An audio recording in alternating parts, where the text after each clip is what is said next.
नमस्कार दोस्तों, we are lawn में आपका बहुत बहुत स्वागत है।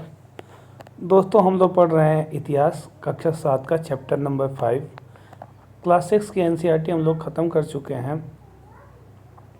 आप लोग जाके देख सकते हैं हमारे प्लेलिस्ट में। ठीक है, आइए देखते हैं। हमारे चैप्टर का नाम है जनजातियाँ, खानाबदोश और एक जगह बसे हुए समुदाय।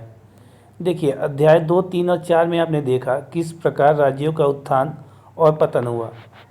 इस उठापटक के बीच ही कलाओं, दस्तकारियों और उत्पादक गतिविधियों की नई किस्में शहरों और गांवों में फल फूल रही थीं। एक लंबे अंतराल में कई महत्वपूर्ण राजनीतिक, सामाजिक और आर्थिक परिवर्तन हुए, लेकिन सामाजिक परिवर्तन हर जगह एक समान नहीं थे, क्योंकि अलग अलग किस्म के समाज अलग अलग तरीक़ों से विकसित हुए। ऐसा कैसे और क्यों हुआ, यह समझना महत्वपूर्ण है। देखिए, हम लोगों ने पीछे पढ़ा है कि किस प्रकार जो थे नए नए राज्यों का उदय हुआ, उनका पतन हुआ। इन उदय और पतनों के बीच मतलब जैसे जैसे नए साम्राज्य बने, फिर वो उन साम्राज्यों का विनाश कैसे हुआ और साम्राज्य ख़त्म कैसे हुए, उनके बीच ही नई नई कलाओं ने, दस्तकारियों ने और नए नए उत्पादन की गतिविधियों ने और नए नए किस्म के शहर और गांव, ये सब लोग, इन सब का उदय उनके साथ साथ ही हो रहा था। लेकिन यह एक लंबे अंतराल में, मतलब लॉन्ग पीरियड में आपने देखा कि कई राजनीतिक, आर्थिक, सामाजिक हर तरह के परिवर्तन हो रहे थे। पर ये जो परिवर्तन हो रहे थे, ये सब हर जगह एक साथ नहीं हो रहे थे। सब समाज के आधार पर जिनकी जैसी परिस्थितियां थी, अलग अलग किस्म के रीति रिवाज थे, उस हिसाब से उन लोगों का परिवर्तन धीरे धीरे अलग अलग तरीक़ों से हो रहा था। ये परिवर्तन हो क्यों रहा था, यह समझना महत्वपूर्ण है। तो आइए देखते हैं क्यों हो रहा था। इस उपमहाद्वीप के बड़े हिस्से में समाज वर्ण के नियम अनुसार पहले से ही विभाजित था। ब्राह्मणों द्वारा सुझाए गए ये नियम बड़े बड़े राज्यों के राजाओं द्वारा स्वीकार किए गए थे। इससे ऊंच और नीच तथा अमीर और गरीब के बीच का फासला बढ़ा। दिल्ली के सुल्तानों और मुग़लों के काल में श्रेणीबद्ध समाज ज़्यादा जटिल हो गया। देखिए, पहले जो था समाज था वो वर्ण के आधार पर निर्धारित था। ब्राह्मणों ने जो नियम बनाया था उसी के हिसाब से समाज का विभाजन हुआ था। वर्ण यानी जाति के आधार पे, जैसे होता ना ब्राह्मण, क्षत्रिय, वैश्य और चौथा जो होता है उन्हें क्या बोलते हैं, दिमाग से उतर गया, देखिए, शूद्र। ठीक है, अमीर गरीब, ये जो वर्ण व्यवस्था थी, इससे ऊंच नीच, अमीर गरीब, इन सब के बीच जो फासला है वो लगातार बढ़ता ही चला गया। ये कुरीतियाँ समाज में फैलती ही चली गई। और जो दिल्ली के सुल्तान थे और मुग़ल जो थे, उनके समय में ये समाज की वर्ण व्यवस्था बहुत ज़्यादा कठिन हो गई, बहुत मुश्किलों से भरी हो गई। देखिए, बड़े शहरों से परे जनजातीय समाज, अलबत्ता दूसरे तरह के समाज भी उस समय मौजूद थे। देखिए, इनके अलावा जो अलग तरह का समाज था वो भी था। एक तो वर्ण व्यवस्था पर आधारित था और जो दूसरे तरह के थे वो भी थे। ये देखिए कैसे थे। उपमहाद्वीप के कई समाज ब्राह्मणों द्वारा सुझाए गए सामाजिक नियमों और कर्मकांडों को नहीं मानते थे और न ही वे कई असमान वर्गों में विभाजित थे। अक्सर ऐसे समाजों को जनजातियाँ कहा जाता रहा है। देखिए, जो जनजातियाँ थी वो ब्राह्मणों ने जो नियम बनाए थे, जो वर्ण व्यवस्था बनाई थी, जो कर्मकांड करते थे, इन सब चीज़ों को ये जनजातियाँ नहीं मानती थी। ये लोग असमान वर्गों में, मतलब अलग अलग जात पात में अपने आप को विभाजित नहीं किए थे। ये लोग एक ही समाज में रहते थे और इनको ही जनजाति कहा जाता था। प्रत्येक जनजाति के जो सदस्य थे नातेदारी के बंधन से जुड़े होते थे, यानी रिश्तों से जुड़े होते थे। कई जनजातियां खेती से अपना जीविका उपार्जन करती थी। कुछ जनजातियां लोग शिकारी, संग्राहक या पशुपालक थे। देखिए, ये जो जनजातियां थीं, ये बहुत से लोग इनमें ऐसे थे जो खेती द्वारा अपना जीवन यापन करते थे और कुछ लोग ऐसे थे जो शिकारी थे, संग्राहक थे, पशुपालक थे, यानी पशुओं को पालते थे। वे अपने निवास स्थान के प्राकृतिक संसाधनों का पूरा इस्तेमाल करने के लिए इन गतिविधियों का मिला जुला रूप अपनाते थे।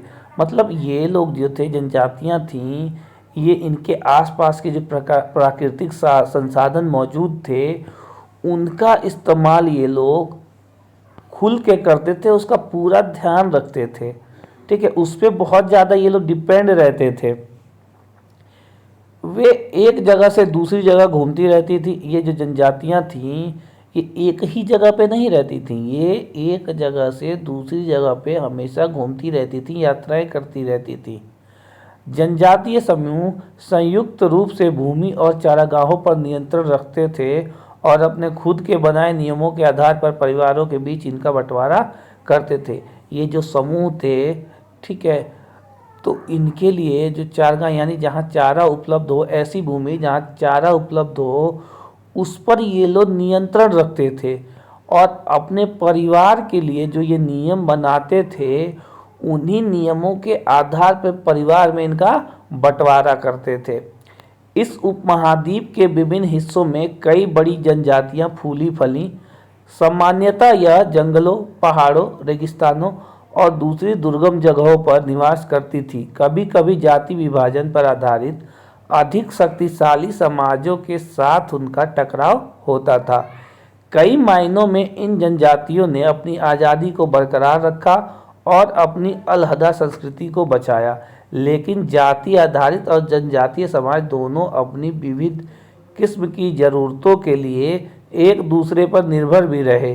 टकराव और निर्भरता के इस संबंध ने दोनों तरह के समाजों को धीरे धीरे बदलने का काम भी किया। देखिए, इस उपमहाद्वीप के अलग अलग हिस्सों में कई बड़ी जनजातियों का विकास हुआ। ये जनजातियां ज़्यादातर जंगलों, पहाड़ों, रेगिस्तानों और दूसरी दुर्गम जगहों पर निवास करती थीं।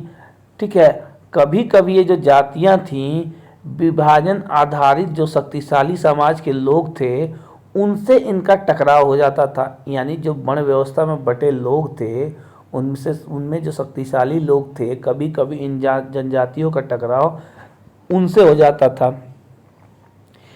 ये जनजातियां, इन संस्कृति सब इनका अलग होते हुए भी ये लोग कई तरह से, कई मायनों में इन लोगों पर डिपेंड थे। देखिए, जनजातियां बेशक आज़ाद थी, अपनी आज़ादी बरकरार रखती थी, अपनी संस्कृति को बचाती थी, लेकिन जो ये जाति आधारित और जनजातीय समाज जो थे ये दोनों अलग अलग होते हुए भी अपनी ज़रूरतों के लिए एक दूसरों पर निर्भर रहते थे। ज़रूरत के कारण इन्हें एक दूसरे पर निर्भर रहना पड़ता था। निर्भरता के संबंध ने दोनों तरह के समाजों को धीरे धीरे बदलने का काम किया।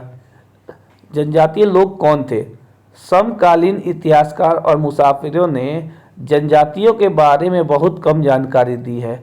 कुछ अपवादों को छोड़ दें तो जनजातीय लोग भी लिखित दस्तावेज नहीं रखते थे, लेकिन समृद्ध रीति रिवाजों और वाचिक मौखिक परंपराओं का वे संरक्षण करते थे। यह परंपराएं हर नई पीढ़ी को विरासत में मिलती थी।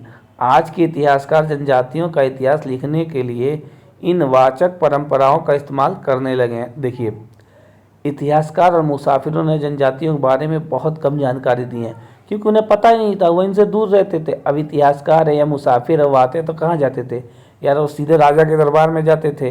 तो राजा के बारे में जानकारी, ये वर्ण विभाजित जो व्यवस्था थी उनके बारे में इनको जानकारी ज़्यादा मिलती थी, जबकि ये जनजातीय लोग थे ये अलग रहते थे इन समाज से, तो इनके बारे में उनको ज़्यादा जानकारी प्राप्त हो नहीं पाती थी। इसलिए वो कहाँ से बताए? इसलिए जनजातियों के बारे में जो इतिहासकार थे, मुसाफिर थे, वो लोग बहुत कम जानकारी दे पाते हैं।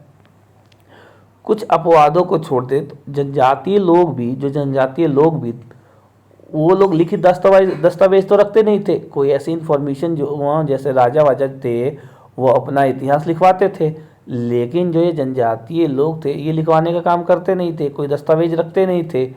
लेकिन इनकी जो रीति रिवाज थी वो बहुत समृद्ध थी और मौखिक रूप से जो परंपराओं का ये संरक्षण करते थे। जैसे माँ ने अपने बच्चे को बताया, फिर बच्चे ने अपने बच्चे को, फिर अपने बच्चे, उसके बच्चे ने अपने बच्चे को, मौखिक रूप से ये एक दूसरे तक पहुंच जाते थे। ये परंपरा हर नई पीढ़ी को विरासत में मिलती थी। एक पीढ़ी देखती थी, दूसरी पीढ़ी उसको बताती थी, दूसरी पीढ़ी से तीसरी पीढ़ी, ऐसे ये परंपराएं चलती रहती थी उनकी। आज के इतिहासकार जो हैं जनजातियों का इतिहास लिखने के लिए इन वाचिक परंपराओं का इस्तेमाल करने लगे हैं। इतिहासकार इन जनजातियों के बारे में कैसे लिखते हैं? ये जो परंपराएं चली आ रही हैं पीढ़ी दर पीढ़ी, इनको देखते हैं और इनसे जो जानकारी उनको प्राप्त होती है उसका इस्तेमाल करके वो जनजातियों का इतिहास लिखने में उनको मदद मिलती है।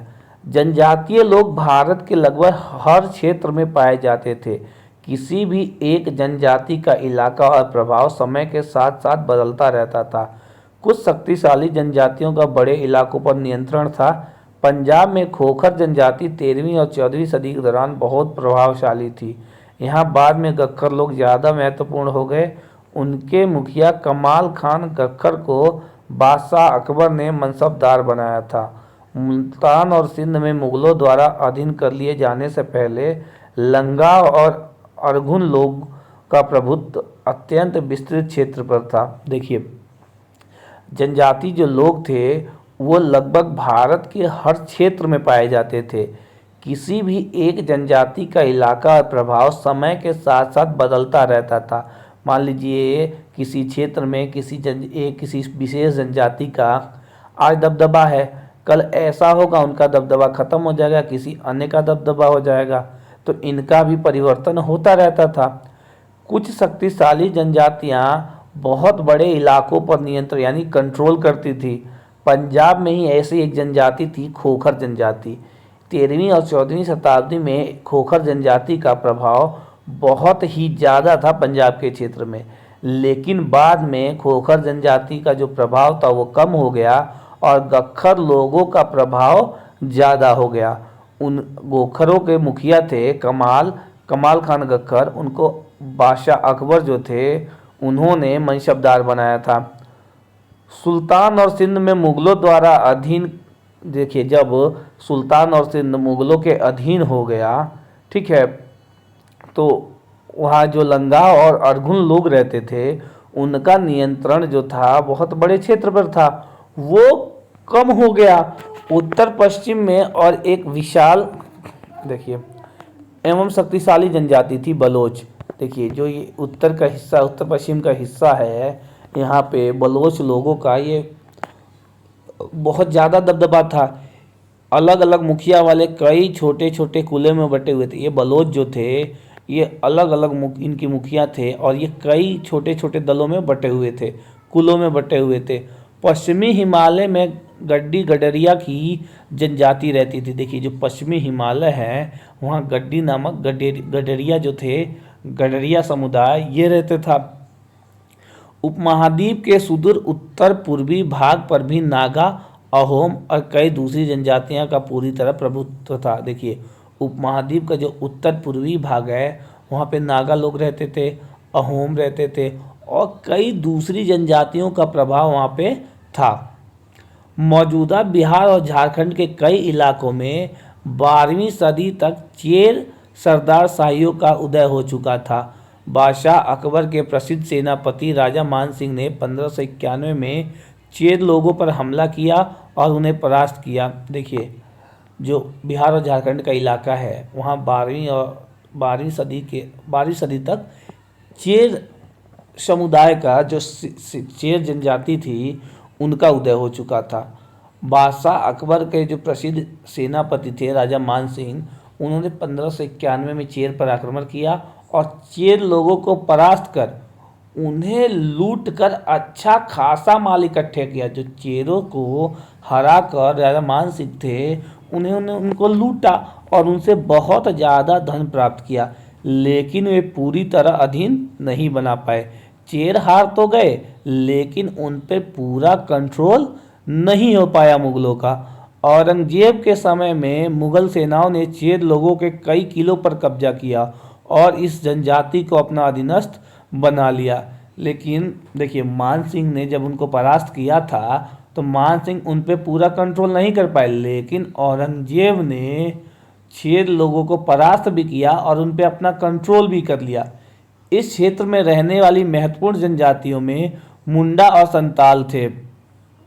यद्यपि ये उड़ीसा और बंगाल में भी रहते थे। देखिए जो उड़ीसा और बंगाल का क्षेत्र था, यहाँ पे जो जनजातियां थी वो मुंडा और संताल थी।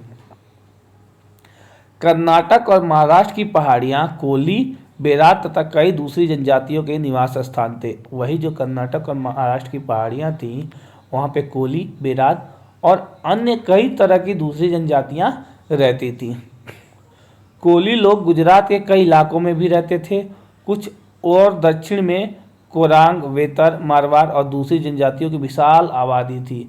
और देखिए जो कोली लोग थे गुजरात में रहते थे, कुछ दक्षिण में भी थे जैसे कोरगा, वेतर, मारवाड़ और दूसरी जनजातियां, इनकी विशाल आबादी दक्षिण में थी। भील, देखिए भीलों के बारे में आपने महाभारत में भी सुना होगा। भीलों की बड़ी जनजाति जो थी वो पश्चिम और मध्य भारत में फैली हुई थी। 16वीं सदी का अंत आते आते उनमें से कई एक जगह बसे हुए खेतिहर और यहाँ तक कि जमींदार बन चुके थे। जो भील थे 16वीं सदी तक आते आते वो खेतिहर हो गए या जमींदार बन गए। तब भी भीलों के कई कुल शिकारी संग्राहक बने रहे। जमींदार बनने के बाद भी भीलों में कई कुल ऐसे थे वो उसके बाद भी शिकारी या संग्राहक बने रहे। मौजूदा छत्तीसगढ़, मध्य प्रदेश, महाराष्ट्र और आंध्र प्रदेश में गौड़ लोग बड़ी तादाद में फैले हुए थे। देखिए जो छत्तीसगढ़, मध्य प्रदेश और महाराष्ट्र, आंध्र प्रदेश में गौड़ लोगों का प्रभुत्व बहुत ज़्यादा था, बहुत ज़्यादा ये फैले हुए थे। ये देखिए भील लोग हैं, रात में हिरन का शिकार कर रहे हैं। खानाबदोश चरवाहे अपने जानवरों के साथ दूर दूर तक घूमते थे। उनका जीवन दूध और अन्य पशुचारी उत्पादों पर निर्भर था। वे खेतिहर गृहस्थों से अनाज, कपड़े, बर्तन और ऐसी ही चीज़ों के लिए ऊन, घी इत्यादि का विनिमय भी करते थे। देखिए जो खानाबदोश लोग थे वो घुमंतू लोग थे, मतलब एक जगह से दूसरी जगह दूर दूर तक वो घूमते रहते थे। और घूमते क्यों थे? अपने भाई जो जानवर हैं उनको चारा चाहिए ना, तो उन अपने चारे के लिए, जानवरों को चराने के लिए, मतलब जानवरों को भोजन देने के लिए, उनको घास खिलाने के लिए भाई चारे की ज़रूरत पड़ती है। चारे की तलाश में लोग दूर दूर तक घूमते थे। उनका जीवन जो था दूध पर और अन्य पशुओं से प्राप्त होने वाली वस्तुओं पर निर्भर था। वे लोग खेतिहर गृहस्थों से अनाज, कपड़े, बर्तन और ऐसी चीज़ों के लिए ऊन, घी इत्यादि का विनिमय भी करते। देखिए ये लोग क्या करते थे, जो खेतिहर लोग थे, जो किसान थे, उनसे अनाजों के लिए, कपड़ों के लिए, बर्तन के लिए, पशुओं से प्राप्त जो चीज़ें थी जैसे घी, दूध, ये सब देते थे और उनसे अनाज, कपड़े, बर्तन वगैरह प्राप्त करते थे। घुमंत व्यापारियों की श्रृंखलाएं भारत को बाहरी दुनिया से जोड़ती थी। यहाँ मेवा इकट्ठा करके उसे ऊँटों पर लादा जा रहा है। मध्य एशिया के व्यापारी ऐसी वस्तुएं भारत लाते थे और बंजारे एवं अन्य व्यापारी उन्हें स्थानीय बाजारों तक पहुँचाते थे। ये देखिए ये मावे को लादा जा रहा है ऊँटों पर। ये मध्य एशिया की तस्वीर है। देखिए ये बंजारे और व्यापारियों के माध्यम से भारत लाए जाते थे और स्थानीय बाजारों तक पहुँचाया जाता था। जानवरों पर सामानों की ढुलाई का काम भी करते थे। एक जगह में से दूसरी जगह आते जाते वे सामान की खरीद फरोख्त करते थे। बंजारे लोग सबसे महत्वपूर्ण व्यापारी खानाबदोश थे। उनका कारोबार टांडा कहलाता था। सुल्तान अलाउद्दीन खिलजी अध्याय 3 बंजारों का ही इस्तेमाल नगर के बाजारों तक अनाज की ढुलाई के लिए करते थे। देखिए जो जानवर थे वो लोग क्या करते थे, उनके ऊपर वो जानवरों का काम ये था, जो सामान को बाजारों तक पहुंचाने का कार्य था जानवरों के माध्यम से होता था। उनके ऊपर लाद दिया जाता था और जानवर उन्हें खींच के बाजारों तक पहुंचा देते थे। अलाउद्दीन खिलजी के समय भी जो बंजारे थे उनके माध्यम से ही सामानों को बाजारों तक पहुंचाने का काम किया जाता था। अनाज ढोने का जो काम है बंजारों के माध्यम से ही होता था। बादशाह जहांगीर ने अपने संस्मरणों में लिखा है कि बंजारे विभिन्न इलाकों से अपने बैलों पर अनाज ले जाकर शहरों में बेचते थे। सैन्य अभियानों के दौरान वे मुगल सेना के लिए खजानों की धुलाई का काम करते थे। किसी भी विशाल सेना के लिए 1 लाख बैल अनाज ढोते होंगे। देखिए बंजारों का काम क्या था, जो अनाज था वो बैलों पर लाद कर शहरों में ले जाकर बेचते थे।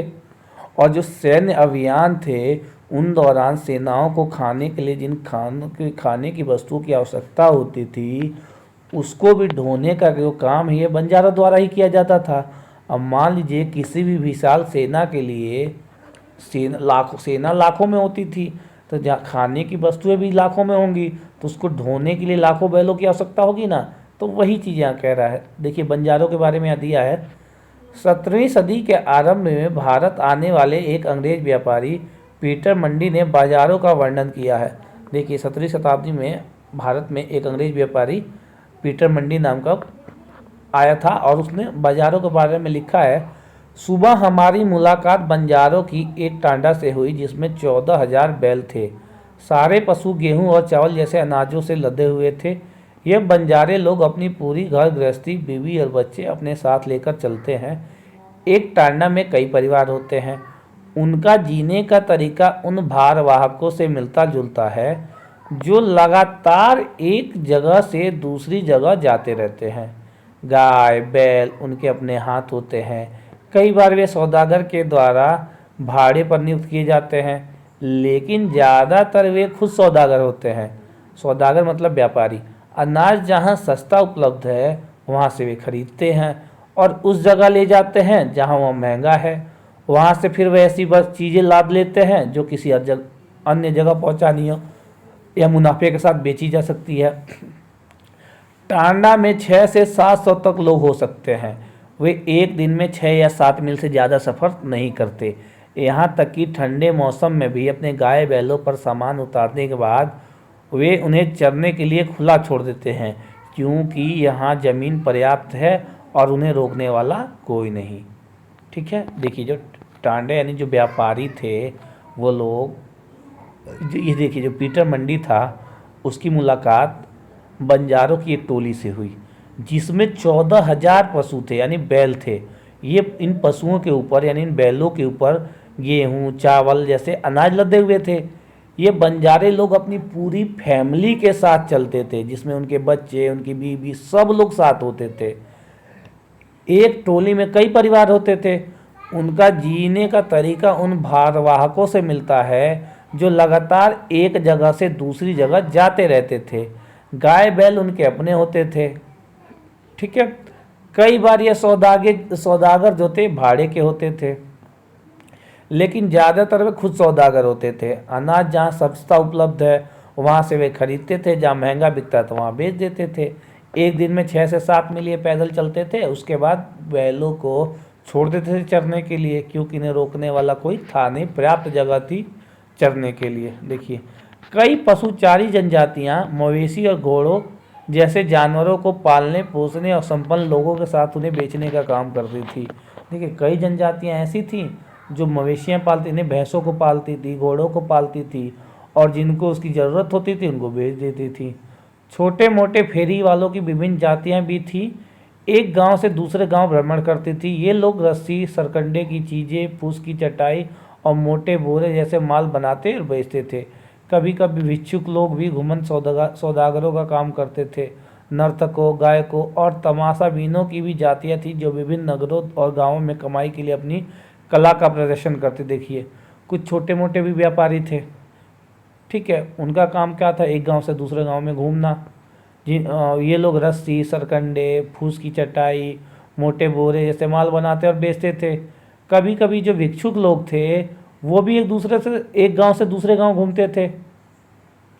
ठीक है, नर्तकी, गायक, तमाशा दिखाने वाली ये जातियां भी थी जो विभिन्न नगरों में कमाई के लिए अपनी कला का प्रदर्शन करते थे, अपनी कला को दिखाते थे। बदलता समाज, नई जातियां और श्रेणियां। देखिए जैसे जैसे अर्थव्यवस्था समाज की ज़रूरतें बढ़ती गई, नए हुनर वाले लोगों की आवश्यकता पड़ी। देखिए जैसे जैसे इकोनॉमी डेवलपमेंट होता है तो नए नए जो टैलेंटेड लोग हैं उनकी आवश्यकता पड़ती है। वैसे ही जैसे जैसे अर्थव्यवस्था अच्छी होती गई, समाज की ज़रूरत जो थी वो बढ़ती गई, तो नए हुनर वाले लोगों की आवश्यकता पड़ी। बड़ों के भीतर छोटी छोटी जातियाँ उभरने लगी। जो वर्ण व्यवस्था थी उसके भीतर भी छोटी छोटी जातियों का उदय हुआ। उदाहरण के लिए ब्राह्मण के बीच नई जातियां सामने आई। दूसरी ओर कई जनजातियां और सामाजिक समूहों को जाति विभाजित समाज में शामिल कर लिया गया और उन्हें जातियों का दर्जा दे दिया गया। विशेषज्ञता प्राप्त शिल्पियों सुनार, लुहार, बढ़ई और राजमिस्त्री को भी ब्राह्मणों द्वारा जातियों के रूप में मान्यता दी गई। वर्ण की बजाय जाति समाज के संगठन का आधार बनी। अब धीरे धीरे जो वर्ण व्यवस्था थी इसने जाति व्यवस्था का रूप ले लिया और कई जनजातियों को इस जाति व्यवस्था में शामिल कर दिया गया। प्राप्त जो शिल्पियां हैं उसके अनुसार जो सुनार, लोहार, बढ़ई और राजमिस्त्री थे इनको भी ब्राह्मणों द्वारा जातियों के रूप में मान्यता दे दी गई। अब ये वर्ण की बजाय जाति समाज के संगठन का आधार बन गई। देखिए जाति पर विचार विमर्श। वर्तमान तमिलनाडु के तिरुचिरापल्ली तालुक में स्थित उय्याकोंडन उदययार में के 12वीं शताब्दी के अभिलेख में ब्राह्मणों की एक सभा के विचार विमर्श का वर्णन है। देखिए ये वे रथकारों यानी शाब्दिक अर्थ रथ बनाने वाले लोगों की सामाजिक स्थिति पर विचार विमर्श कर रहे थे। उन्होंने इस जाति के कामकाज तय किए जिनमें वास्तुकला, रथों और गाड़ियों का निर्माण, मंदिर द्वारा बनाना, मूर्तियां स्थापित करना, बलि के लिए लकड़ियों से बने साज सामान तैयार करना, मंडप बनाना और राजा के लिए जेवर बनाना शामिल था। ये समूह है विचार विमर्श कर रही है रथ बनाने वालों के बारे में, वही दिया है। देखिए 11वीं और 12वीं सदी आते आते श्रेणियों के बीच नए राजपूत गोत्रों की ताकत में काफ़ी इजाफा हुआ। वे हूण, चंडेल, चालुक्य और कुछ दूसरी वंश परंपराओं से आते थे। इनमें से कुछ पहले जनजातियों में आते थे और बाद में कई कुल राजपूत मान लिए गए। धीरे धीरे उन्होंने अपने पुराने शासकों की जगह ले ली।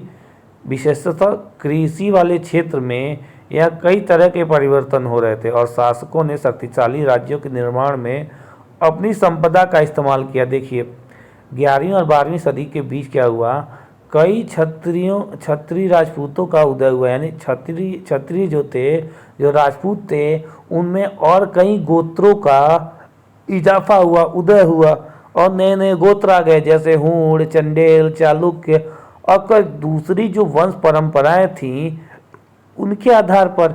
इनमें से कुछ पहले जनजातियों में आती थी और बाद में कई कुल राजपूत मान लिए गए। जो जनजातियां थी ये बाद में राजपूत मान ली गई। धीरे धीरे उन्होंने पुराने शासक जो थे उनकी जगह ले ली।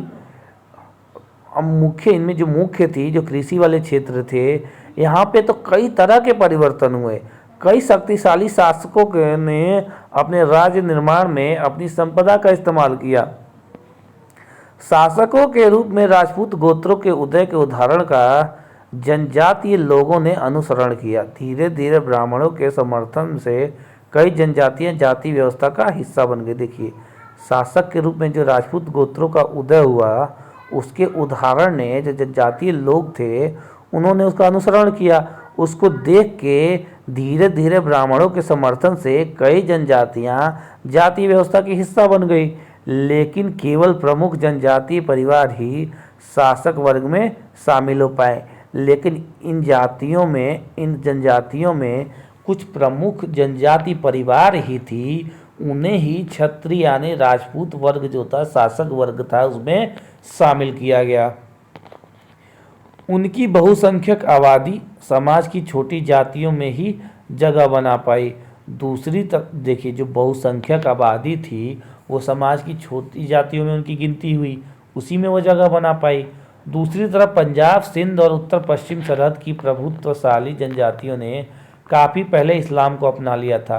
वे जाति व्यवस्था को नकारते रहे।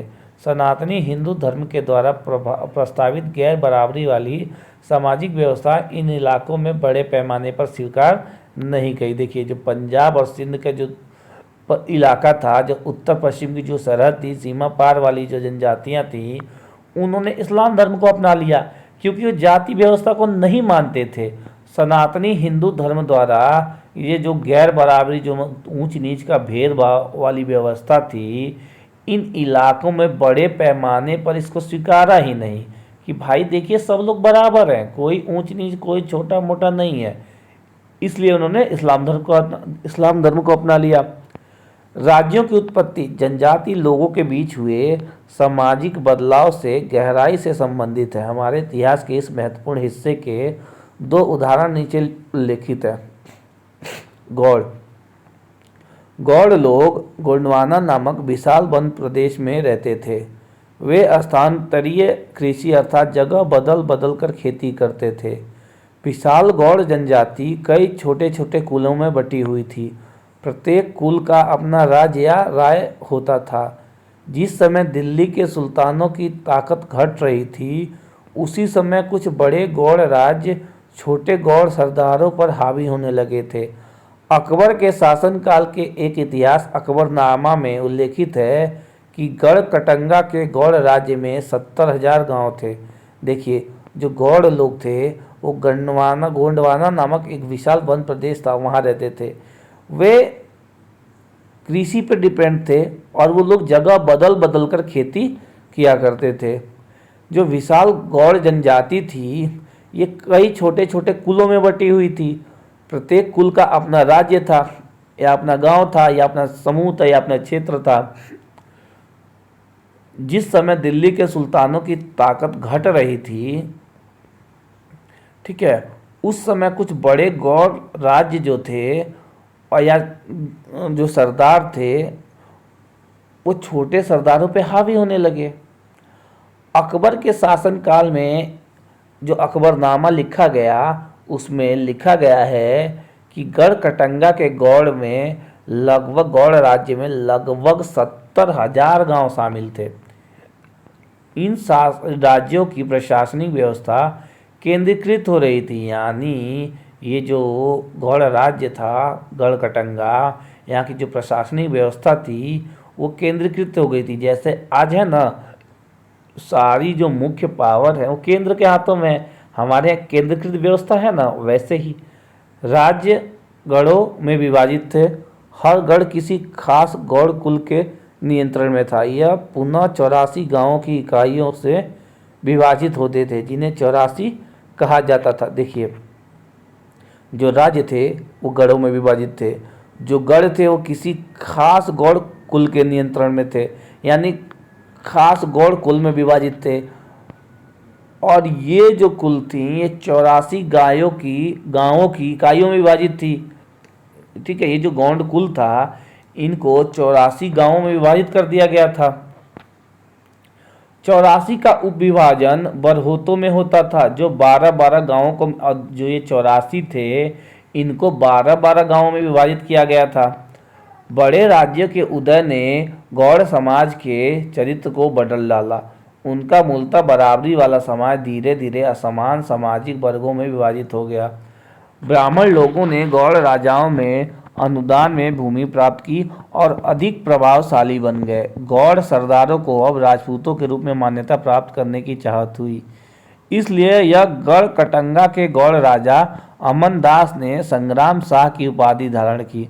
उसके पुत्र दलपत ने महोबा के चंदेल राजपूत राजा सालवाहन की पुत्री राजकुमारी दुर्गावती से विवाह किया। देखिए, ये गौड़ समाज था धीरे धीरे कई वर्गों में विभाजित हो गया। ठीक है, अब इन लोगों को राजपूत राजाओं की मान्यता प्राप्त करने की चाह जगी। ठीक है, इसलिए इन्होंने क्या किया, जो इन्होंने अमनदास और संग्राम शाह की उपाधि धारण कर ली।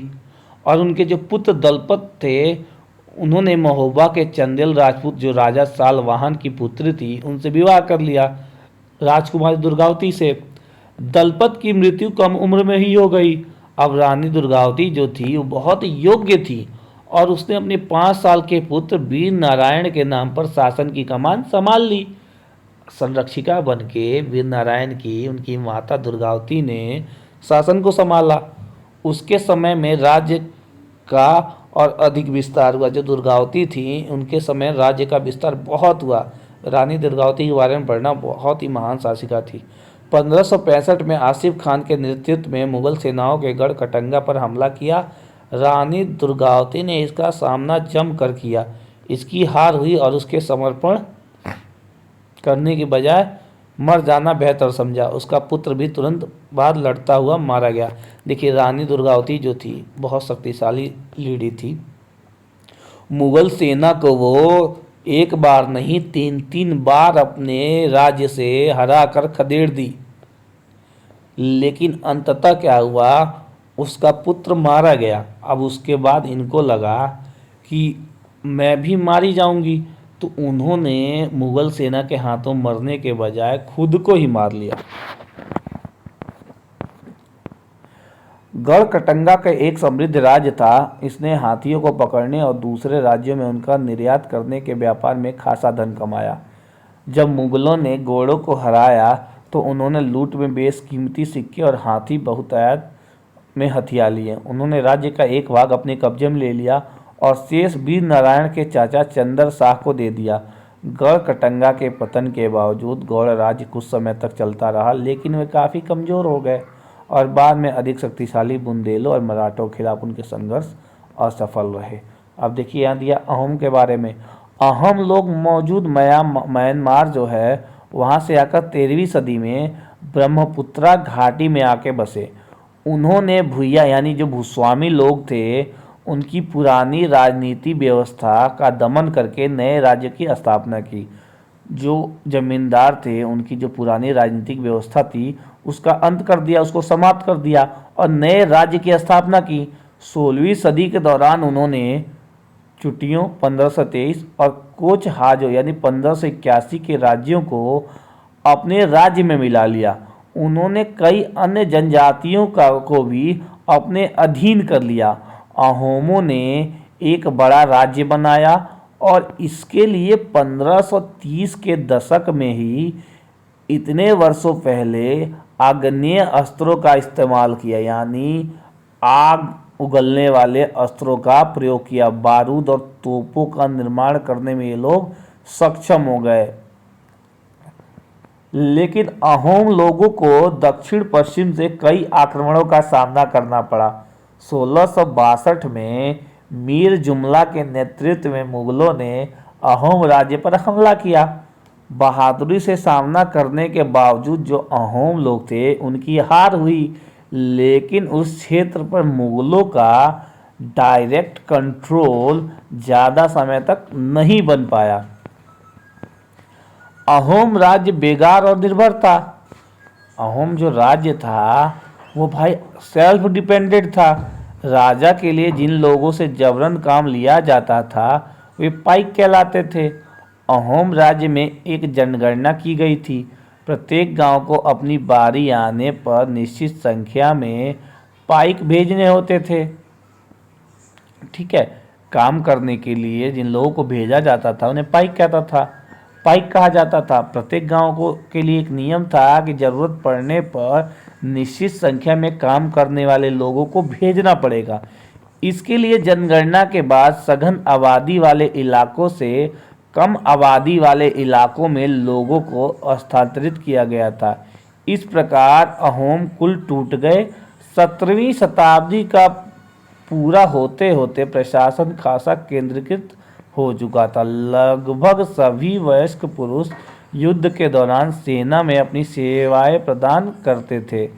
दूसरे समय में वे बांध, सिंचाई व्यवस्था इत्यादि के निर्माण या अन्य सार्वजनिक कार्यों में जुटे रहते थे। अहोम लोग चावल की खेती के नए तरीके भी अमल में लाए। जो अहोम लोग थे उन्होंने चावल के खेती के नए तरीके ढूंढ लिए।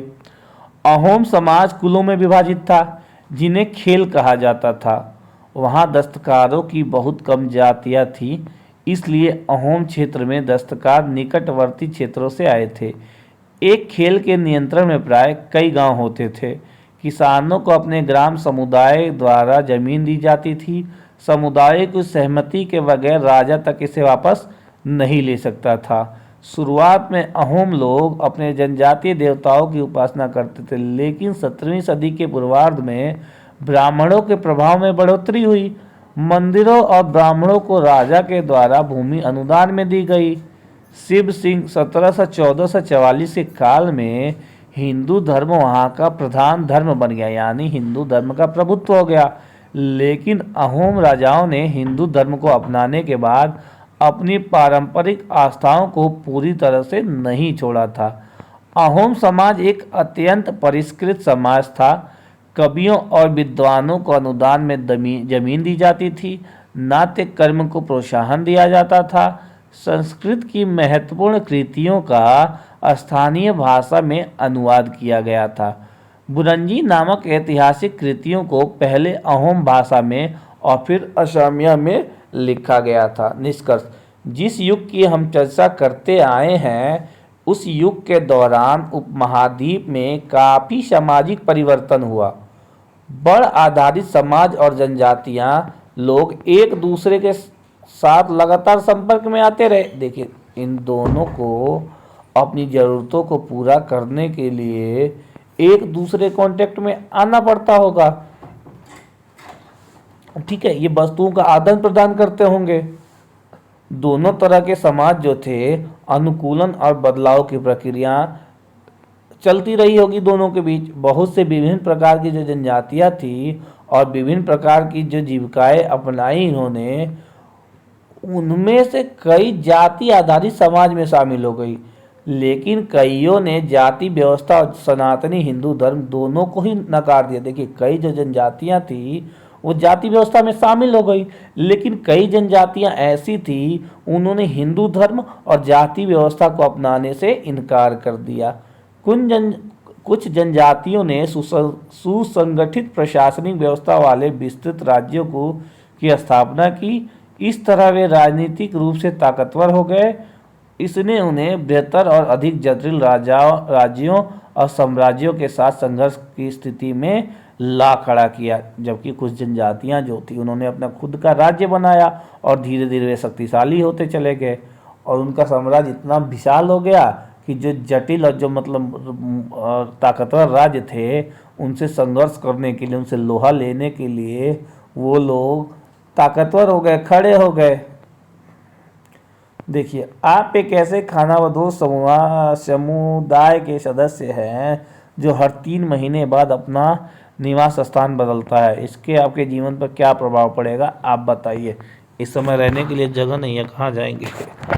चलिए, ये चैप्टर यहीं समाप्त होता है। फिर कल पढ़ेंगे हम लोग अपना नेक्स्ट चैप्टर। ठीक है, चलिए, बाय बाय, ख्याल रखिए। वीडियो अच्छी लगे तो चैनल को लाइक कीजिए, शेयर कीजिए और सब्सक्राइब कीजिए।